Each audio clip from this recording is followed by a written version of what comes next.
Skyrim. We've all heard that name hundreds of times. It's a game that has grown up with us, literally being released on every single console since its birth. Skyrim on the PC, Xbox 360, and PS3, Skyrim Special Edition for the PS4, Switch, and Xbox One, Anniversary Edition for the PS5, Series X and S, Skyrim VR, Skyrim Special Edition for the PC, Elder Scrolls Online, Skyrim for the goddamn Alexa. Alexa, play Skyrim. The small frostbite spider bites you. You take 7 damage. When Skyrim was first released on the PS3, the Xbox 360, and the PC, it exploded, selling 7 million copies in its first week. That was all anyone was talking about at the time, was Skyrim. The whole gaming community was addicted to this fantasy RPG, and if you weren't playing it, you were the odd one out. I remember when I first saw the epic trailer and how excited I was. It was amazing. I, however, didn't get my hands on it until much later. I first saw it at my uncle's house when him and some friends were playing Skyrim, and I was mesmerized. I don't know how long after this first encounter that I decided to go out and get my own copy, but I eventually did. I was 14 at the time, and I didn't really know how to play RPGs. Skyrim was my first real RPG I played, and I had no idea what I was doing. I didn't understand how to build a character, or what that even meant for that matter. I didn't like reading, so I missed lots of lore bits. I didn't even mess with the alchemy, or the smithing, or the magic. I picked a lizard, and then I beat the hell out of things with swords. So I got my first copy of Skyrim, and I popped it into my Xbox 360 to see if I can find my old save, and it is here. Apparently I had 2, but my first one, I don't know if you can see this. The last time I played this was July 8th, 2012. My one-handed's at 64. Archery's at 69. Yeah, my swords are way better. Oh yeah. Yeah, I don't know, it just feels slower. Oh my god, I got wrecked. It's insane that it's been a decade since I last played this game. But you saw there, folks. Almost 50, what did I say, 50 hours, 51 hours?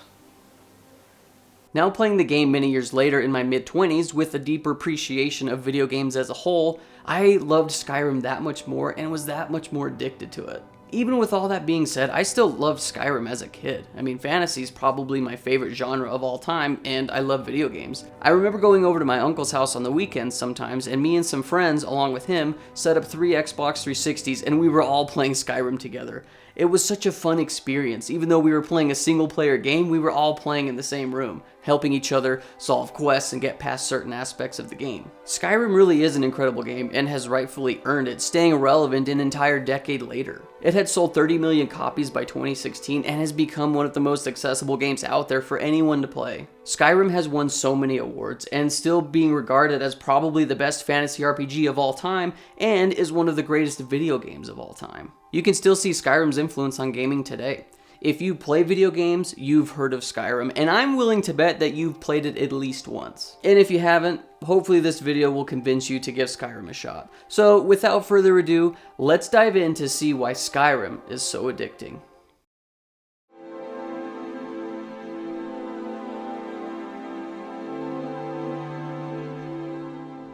When you first enter the world of Skyrim and start to take in just how much this game has to offer, it can be incredibly overwhelming. There's so many weapons, armor, ingredients, food, alchemy, enchanting, smithing, upgrading, leveling up your character, choosing your build, magic, archery, looting, potions, side quests, dungeons, towers, bases, cities, and so much more.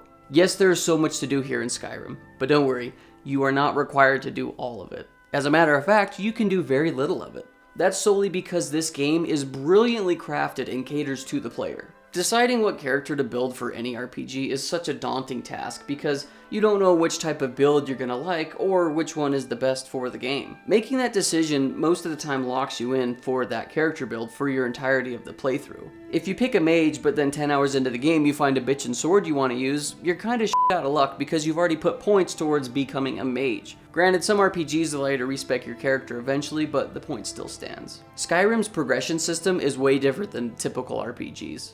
If you want to level up a specific skill, you just use it. If you use one-handed weapons, you're going to level up your one-handed skill. If you use your bow and sneak around, you're going to level up archery and sneak. You can do a two-handed build. If you want to be a mage, use magic. You can have magic in one hand and a sword in the other. This is honestly one of the best progression systems in any video game because you don't really have to worry about building your character because your playstyle dictates what your character build is. One of the things over time that we've wanted to avoid is people starting over.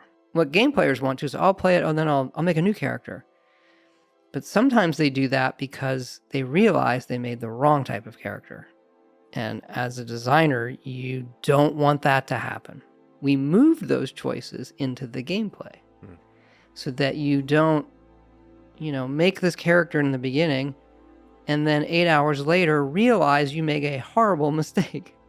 And so, okay, I'm going to start out like that. To me, is a really, really bad experience. As you level up specific skills like archery, it levels up your character level. As your character levels up, you then get to upgrade magic, stamina, or health. Then you can put skill points into the skill trees of whatever skill you're wanting to. The skill trees in Skyrim are pretty artistic, and I haven't really seen anything like them.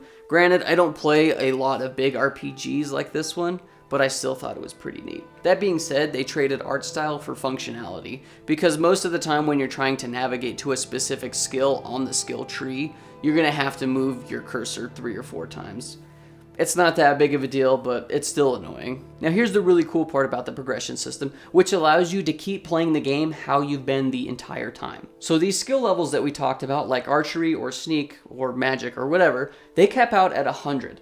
And remember, you can't level up your character level unless you're leveling up the skill levels. So if you cap out at 100, then what do? Once you hit 100, you can then legendary that skill, which sets it back to like 15 or whatever, and then you can keep playing the game however you have the entire time. The game doesn't force you to change your play style. So if you want to be a sneaky archer like I was the entire time, you can. You don't have to change your play style. But keep in mind that the world scales with your character level. So if you've been using archery the whole time and been dunking on guys and then you reset it back to beginning, well, your archery is going to be weak and you're probably not going to dunk on those enemies as easy as you were. So you're going to have to grind that back up. But the point is you can still do that. There's just pros and cons with all of it. The combat in and of itself isn't like the greatest, but it's everything surrounding the combat that makes it really fun. You can sneak around and shoot dudes with your overpowered bow, or stab them in the back, or burn guys with your magic, or just club everybody over the head. There are so many weapons to choose from, so if you're a melee build, you've got plenty of options. If you're a mage, there are so many spells that you can use. You can burn people, you can shoot lightning at people, you can shoot balls of fire at people, you can raise the dead to fight for you, you can heal yourself. If you're in a dungeon and it's really dark, put a light out there for you so you can see. Everything you do in this game gives you rewards and numbers are always ticking up. If you are getting the living beat out of you, as long as you're wearing armor, you level that up too.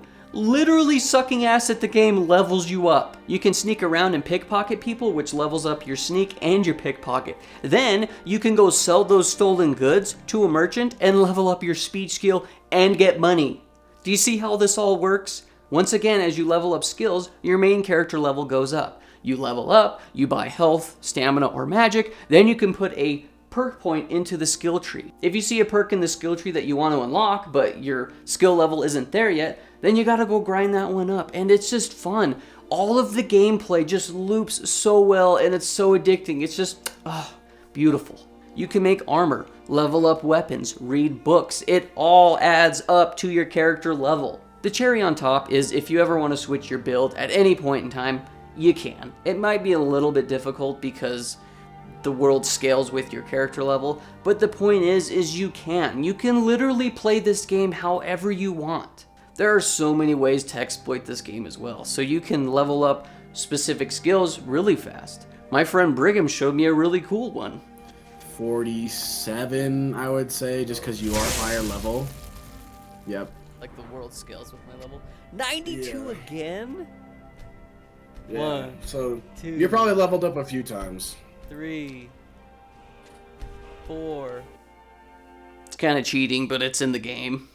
When you're running in the open world and you're out of stamina, just press the select button, wait 1 hour, which takes literal seconds, and then you're good to go. You get to keep running. At one point, you can get this unicorn in the game, which never really dies. So if you want to level up like archery or magic or your one-handed or two-handed builds, you kind of just beat the hell out of your unicorn, which doesn't die, and you can level up the skills that way too. You can use alchemy to make potions by collecting ingredients, and then you can eat that ingredient to figure out what kind of potion you can make with it, or you can just start mixing shit together and see what happens.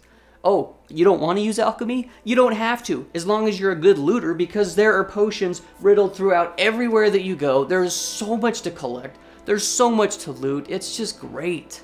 The looting system's really fun too. You can sneak into houses, you can pickpocket people, you can steal stuff out of their drawers. While people are sleeping, you can steal the literal clothes off their back. Skyrim really is overwhelming. There's so much to do. There's so many things to craft and mess with. So many different builds to experiment with too. It's just overwhelming. But remember, you don't have to do all of this. And like I said earlier, you can pretty much do none of it if you want. If you want to go around and just kill things, you can. If you want to be strategic and sneak around and do whatever, do it. There's no rules when it comes to Skyrim. I did want to mention that the iconic loading screens that took forever in the 360 and PS3 versions, and maybe on the PC, I never played that version back in the day, but the 360 loading screens took forever and made everything you did really slow. It added tons of time to the game. Well, I'm happy to say that on the PC version I'm playing, and I'm assuming if you play on the newer editions, it's way faster. So it made doing quick saves and reloading quick saves a blast, and I use that exploit all the time. For some reason, when you smack a salesman to aggro and then reload a quick save, all their money comes back and then you can continue selling crap to them.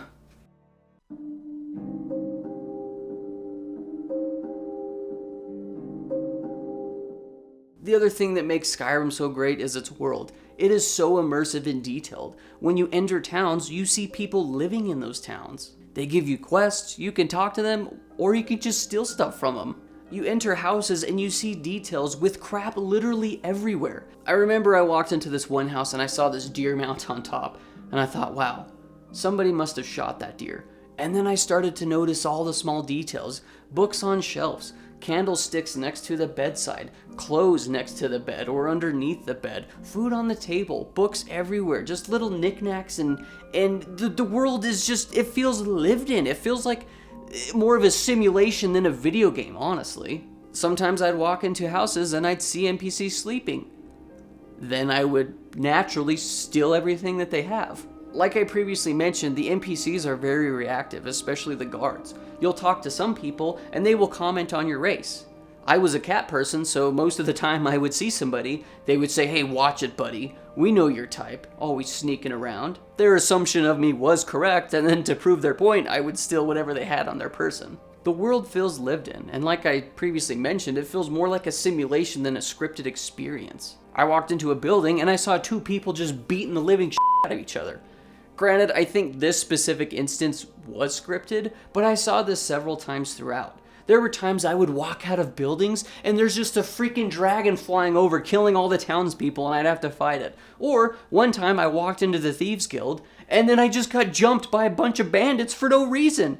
Their bodies are still there and they remind me that somebody is out there wanting to kill me. Sometimes the immersion would break though. There was one time where I was talking to the companions and it was a pretty intense moment, and then the carrier, the mailman, he just like came running up to me and interrupted me while I'm having this important conversation to give me mail. He was going to get me that letter come hell or high water. There are bugs that are kind of synonymous with Skyrim where NPCs do weird things like the carrier, or you'll clip through the ground or clip through walls or go flying through the air. And yeah, it breaks the immersion for a little bit, but like these aren't really that big of a deal when it comes to Skyrim. The quests are another element that literally never ends and is another super addicting part of Skyrim. The dipshit of a mailman that I just previously mentioned shows up all the time and he's always giving you letters or notes, and those are all side quests that you can then do. Don't worry, there is no shortage of side quests that you can do in this game. What's really cool is some quests are set up to where they take you around like most of the map. So you're going to different locations, unlocking different areas, and then you can get stuck in those areas doing other side quests because some random guy talked to you, or you saw a bunch of bandits fighting someone and you went to save the day. And then 5 hours later you remembered, oh, There was a dragon that was burning a village that I was supposed to help. I hope they're not all dead. Once again, I stand behind the fact that game developers double as neuroscientists and psychologists.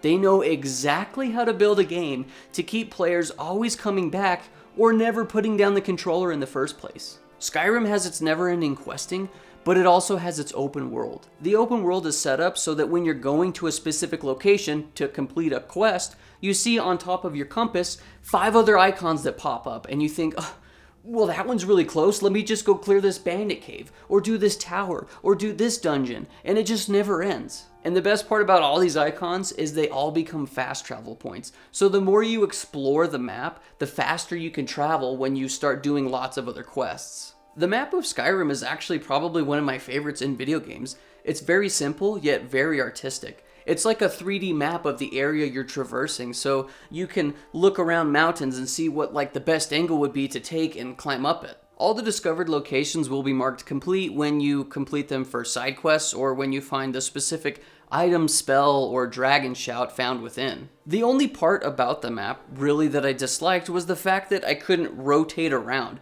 You're kind of locked into one fixed spot looking at the map, and it just felt very restrictive. But again, the map overall I really did enjoy. There were many times where I'd be playing late at night and I would think to myself, okay, just one more dungeon, I'm gonna clear one more dungeon, or one more quest, or I have to just see what that icon is. And it just never ends. It's always one more, and then 5 hours later you're like, damn, it's freaking 3 in the morning, I gotta go to work tomorrow. Just one more. A player could dump hundreds or even thousands of hours into this game, and I'm still not convinced that they would experience all of what Skyrim has to offer. The main locations that you visit in the game are really cool and very pleasing. They're very different as well. Whiterun gives me Edoras vibes from Lord of the Rings. Markoth is on the side of a mountain. Solitude is a castle stronghold. The College of Winterhold is a mage college. Windhelm is a frozen village. Dawnstar is a frozen village. Most of the locations are super memorable, and the side quests that you do in these locations solidifies that into your memory for good. Becoming a werewolf under a hill in Whiterun, navigating through the Thieves Guild in Riften, saving the College of Winterhold from the Thalmar dude. There really is so much content here for you to experience, and that's excluding the main story, which has you hunting down Alduin and becoming the Dragonborn. Side note, the main quests in this game are probably the weakest. I love the music in Skyrim. From the epic themes when you're fighting, the main theme, or even just the quiet somber moments while you're exploring. The graphics in Skyrim aren't the greatest. I mean, over a decade later, they aren't terrible, but also the color palette they chose is very mute and kind of dark and gray.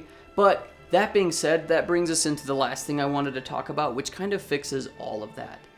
Mods.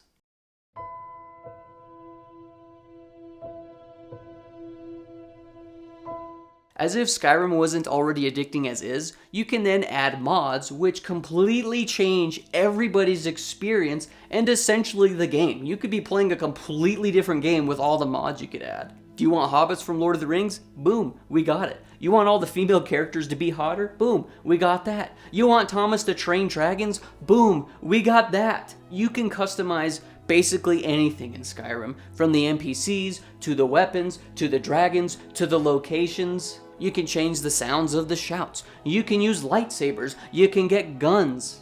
If you can think of it, somebody's probably already modded it into the game. I played Skyrim alongside one of my friends, and he took full advantage of the mods. You want to go to the Hidden Leaf Village? Go. You want to experience the Spencer Mansion in Skyrim? Sure. The mods can completely change Skyrim, for better and for worse. But the fact of the matter is, it's incredible that the developers allowed people to do this. The mods are probably one of the biggest reasons why Skyrim has stayed relevant for so many years, to the point that even Bethesda supports it, giving players the creative tools, as well as repacking mods and selling them in later editions for people. It really is fun messing with the mods and seeing what kind of wacky creative things people do with it, and it, like I said, is what makes Skyrim endlessly replayable. After about 50 hours of messing around, using mods, doing quests, and finishing the main quest, I decided to call it quits. I honestly could probably play for 100 more hours in Skyrim just dicking around, but I've got other games and I've got other things that I gotta get to. This really is the game of all games. Not only is the base gameplay super addicting and way expansive, the mods allow you to customize Skyrim in any way imaginable. The world of Skyrim is amazing, the gameplay is perfectly crafted and crazy addicting, and the mods turn Skyrim into an infinite sandbox. And that is why Skyrim is so addicting. People are playing games for a long time. You know, Skyrim's 11 years old. Still probably our most played game. And so we don't see it slowing down. And people will probably be playing it 10 years from now also. Thank you guys so much for watching. We always appreciate when you support us. We just want to thank our patrons. If you want to get your name at the end of the video, head on over to our Patreon, and for only $1, you get your name at the end of the video. You can see all the bonus content we've added, from behind the scenes to extra episodes to extended cuts of videos that we've made because we can't upload everything to YouTube. But anyway, once again, thank you guys all for watching, and as always, keep it rad.